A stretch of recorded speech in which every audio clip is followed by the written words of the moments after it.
Salut tout le monde, très urgent. Mes chers amis, aujourd'hui, dimanche 4 février 2024, mes chers amis, il y a de bonnes nouvelles. Les pays côtiers vont recevoir les terroristes bientôt. On a appris l'information que bientôt c'est la fin du terrorisme au Sahel. Voilà mes conseils aux trois pays, le Mali, le Burkina et le Niger. Restons unis car c'est l'union qui fait la force. Je répète encore, restons unis car c'est l'union qui fait la force. Pourquoi je dis cela?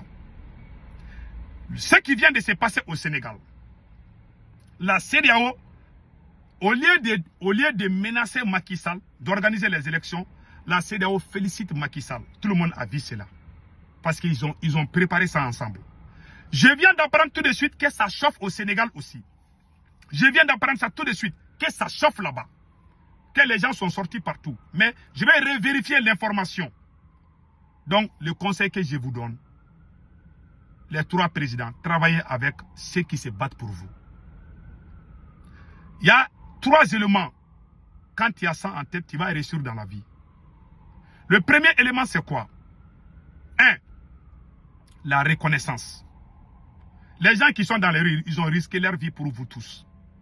Il faut les valoriser. Il faut les rapprocher. Il faut être ami avec ces jeunes qui sont dans les rues pour se battre pour vous. Voilà le conseil que je vous donne.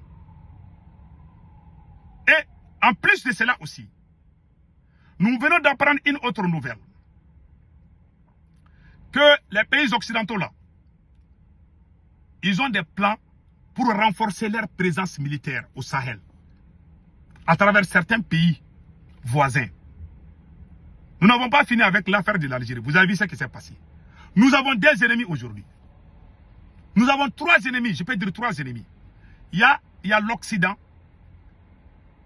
il y a l'Algérie, il y a la CEDEAO. Parce que l'Algérie, Iyad Agali est basé en Algérie. Le génime de Iyad Agali est basé en Algérie. Ce n'est pas la France. Ce n'est pas la France qui est derrière tout. Il y a les pays comme l'Algérie là. Les terroristes Iyad Agali là. Il est basé en Algérie.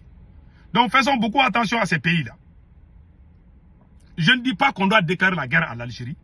Mais je dis qu'on doit commencer à acheter des armes. Achetons beaucoup d'armes.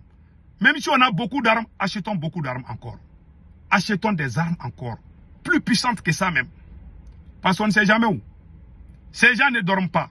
Ces gens avec qui on a affaire, ils ne vont jamais abandonner. Nous devons apprendre aussi les erreurs de nos aînés, de nos papas, de nos grands-pères, comme les Modibo Keïta, les Sékou Touré, les Thomas Sankara. Nous devons apprendre des erreurs qu'eux, ils ont... Pas Sékou Touré, mais les Thomas Sankara et Modibo Keïta. Parce que Sékou Touré a su gérer la situation jusqu'à sa mort. On lui dit félicitations. Mais tout le monde sait que Modibo Keïta a commis des erreurs. C'est ça qui a conduit à son arrestation jusqu'à sa mort. On l'a dit de se méfier des ennemis intérieurs. Che Guevara a dit une phrase.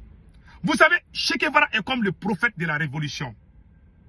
Che Guevara a dit, quand il y a 5 balles, quand il y a 10 balles à tirer, une seule balle pour l'ennemi de l'extérieur et 9 balles pour l'ennemi de l'intérieur.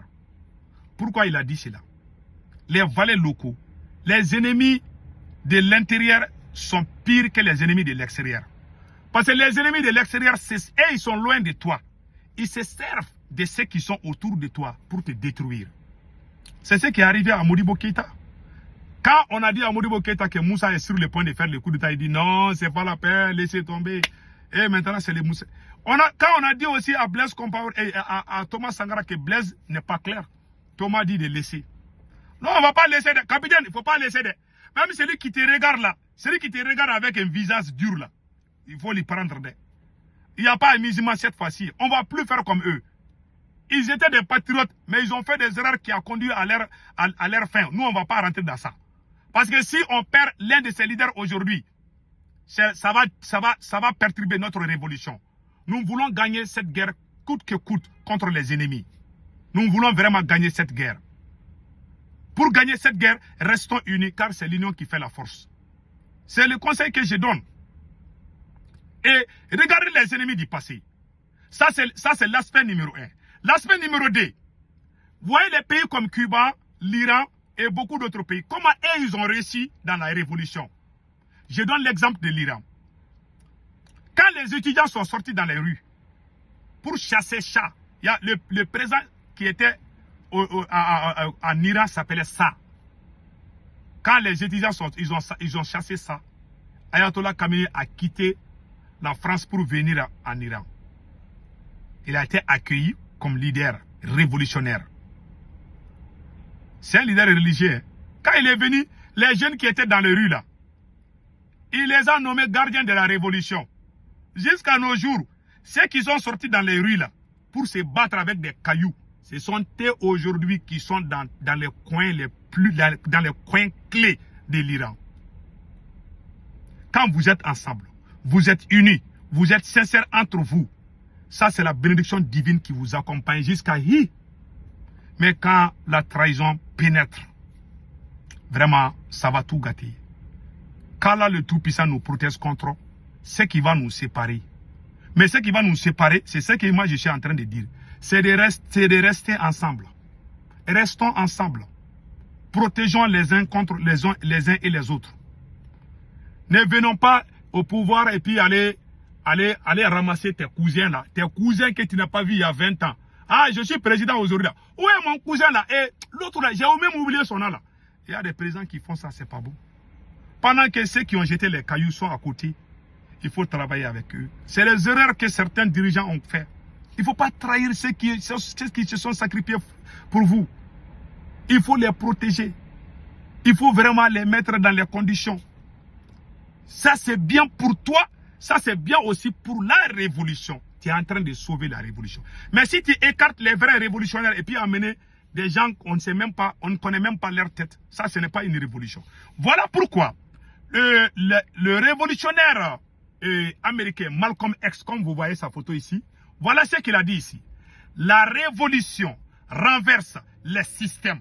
Si votre révolution n'est pas contre les systèmes qui vous tiennent dans l'ignorance, alors ce n'est pas une révolution, mais plutôt une manipulation. Allahu Akbar. Ouais, voilà des phrases. Donc, quand ils viennent faire la révolution, ceux qui ont détruit la patrie, il ne faut jamais collaborer avec eux. C'est le conseil que je donne aux 3 pays, au Niger, au Burkina Faso et au Mali. Les problèmes inclusivité ou quoi là, on peut faire union. Union ne veut pas dire ceux qui ont détruit le pays là d'amener les mêmes personnes. Ça, ce n'est pas l'inclusivité. Je m'adresse ici aux autorités maliennes.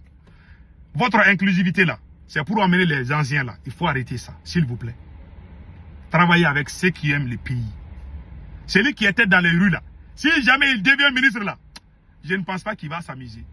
Il y a quelques-uns qui peuvent le faire, mais 80%. Tu sais que tu étais dans les rues, tu t'es battu contre un système. Si on te met si on te met au travail là, si tu penses à ça, tu es conscient, tu ne vas jamais tricher. Donc, nous disons vraiment du courage aux 3 présidents. Qu'Allah le Tout-Puissant vous bénisse. Amen Arabi. Donc, passez excellent week-end. Nous venons d'apprendre que le président Macky Sall, que ça chauffe au Sénégal, mais je vais me renseigner après, je vous reviens peut-être dans une autre vidéo. Ciao, ciao.